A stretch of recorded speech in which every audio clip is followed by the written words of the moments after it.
So picture this, you've got yourself a sweet synthesizer riff that's steadily working its way through your track. It's just constantly been playing this riff and you've been sound designing the synthesizer sound and it's sounding pretty sweet, but at a certain point maybe it also sounds a bit linear and a bit stale, and it's time to bust into the equivalent of a solo for your synthesizer. A moment where it sort of switches up the pattern and does something exciting and new and fresh, but your hands are a little bit tired because you've sequenced your synthesizer and you don't see yourself playing the keys in such an interesting way that you're going to be able to make something that's not cringe. But picture the synthesizer riff that's playing right now and imagine if it suddenly busted out into a solo like this.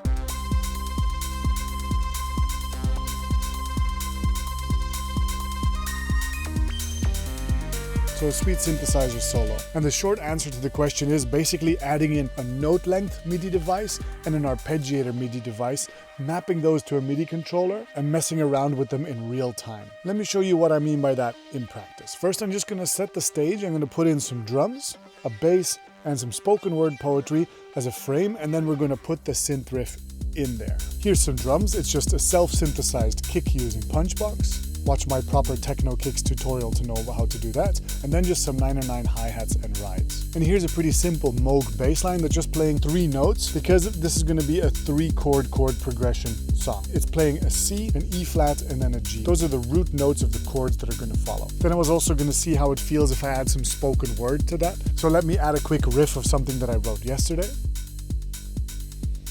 Forgetting we are good and we can fall in love with anyone who feels like they can hold a space for growing into better times. Forgetting we are good and we can fall in love with anyone who feels like they can hold a space for growing into better times. Forgetting we are good and we can fall in love with anyone who feels like they can hold a space for growing into better times. Forgetting we are good and we can fall in love with anyone who feels like they can hold a space for growing into better times. Forgetting we are good. So from there, it's time to add a synth lead. And so lead is its function in the composition. It's supposed to be quite prominent, but also I want it to just be a riff. I want it to be very rhythmical and monotonous, and I want it to be a polymeter. And my specific inspiration for this would come from a track by For Those I Love called I Have a Love, the Over Mono remix. And in this Over Mono remix, there's a lead synthesizer that plays a dotted 8th note lead pattern, very similar to this track by Bonobo and Jack Green called Fold, where they also have a polymeter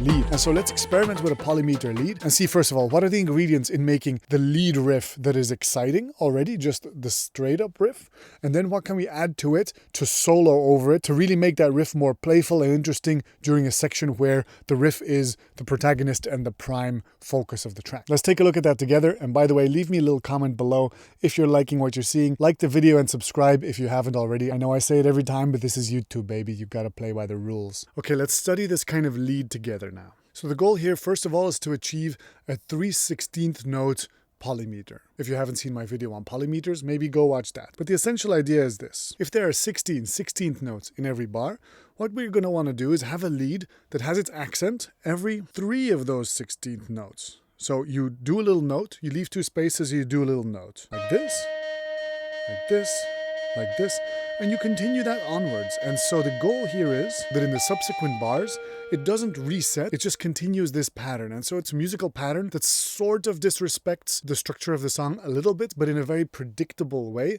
And that's actually very satisfying for us to hear those 2 patterns converge and diverge. And now specific to the over mono one, it isn't just that it plays those notes, it plays multiple notes. It also plays some notes just before. And the note just before is the low note, and the top note is an accent note. So basically what you're doing is you're playing low, high, low, high, low, high, low, high, low, high, low, high, low, high, low, high, with a little pause in between. And the low notes are playing the root of whatever chord is going on at that moment, and the high notes are playing the 3rd above, plus 1 octave. So it's 1 octave up and then the 3rd above. So it's quite a big jump. It's more than an octave jump per step, which is quite exciting in a way, but it might also explain why you wouldn't catch that low note is connected to the high note, because they almost feel like different musical ideas. You're typically going to have to program this by hand because the various chords in my chord sequence, for example, some are minor and some are major. And so the distance of that 3rd note changes a little bit. And so the most straightforward way for me to program it is to just literally write in the notes. So sound-wise, I would draw it like this. And you'd want to send all these notes into a monosynth, a synth that only plays one note at a time. Because you want it to do these jumps, you don't want it to feel like these notes are being played in parallel. The audible result is going to be something like this. Now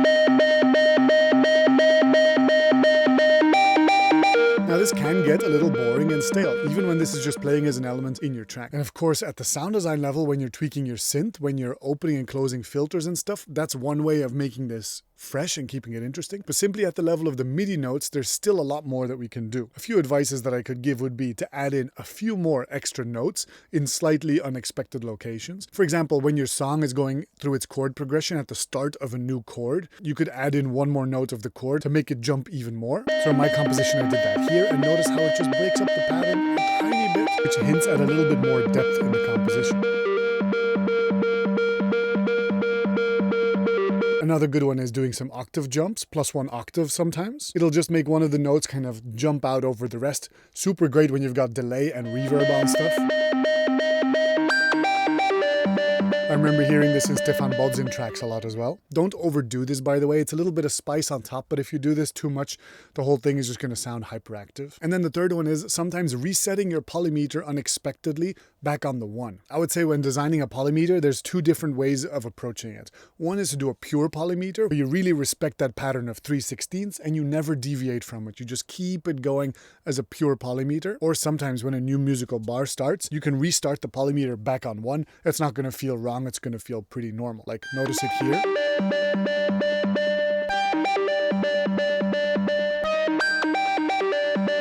It still very much reads like a polymeter. It doesn't feel like you broke the musical pattern at all, but it adds again a little bit more dimension to the programming. So I've run this pattern out to my Prophet synthesizer over there, and from there to those pedals over there, just so I could get my hands dirty and make the sound texture evolve. And so the result in context for me sounds like this.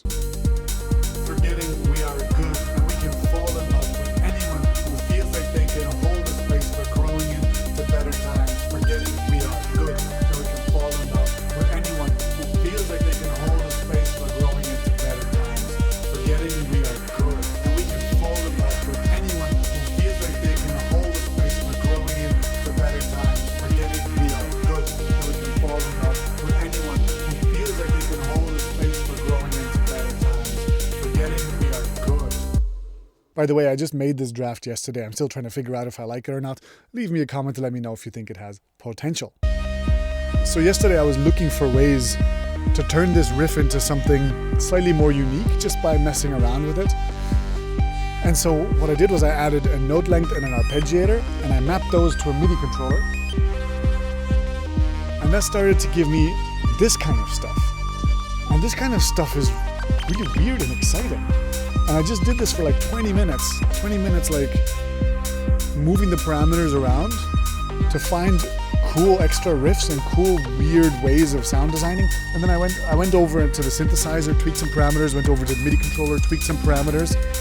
And this very much sounds like, well, a very loose version of someone like riffing on a guitar or something. Like it's very eloquent and very different. So let's do this in the soft synth and add those devices now. Okay, so we've got 2 lanes of notes here going into one soft synth, right? And that soft synth, just before it, I'm going to put these 2 MIDI devices. I'm going to turn it on.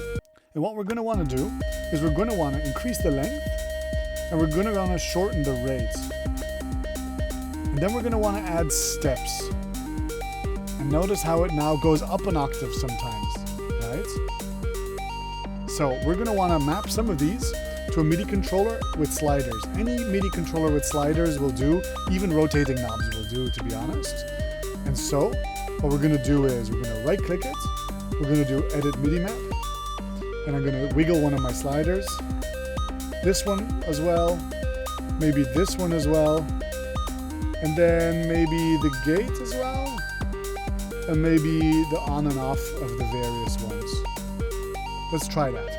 And then to capture this performance, we're going to want to create an audio track with Command T, and we're just going to want to go over to our original, the channel where the sound is coming out, and we're going to want to hit record.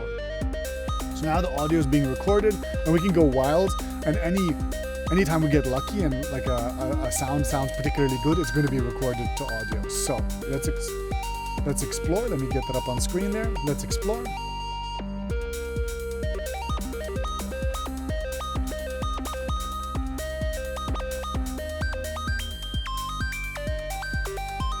There we go.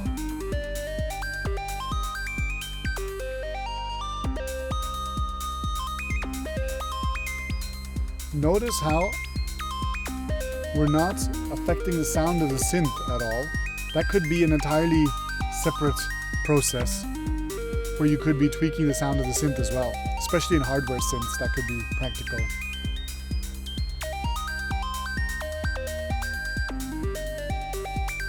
Yeah. When the note length gets short enough, the original pattern comes through again. So you can just mess with just that one.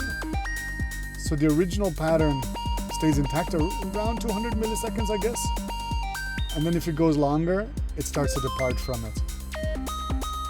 So you can see how much fun we can have here by just messing with that.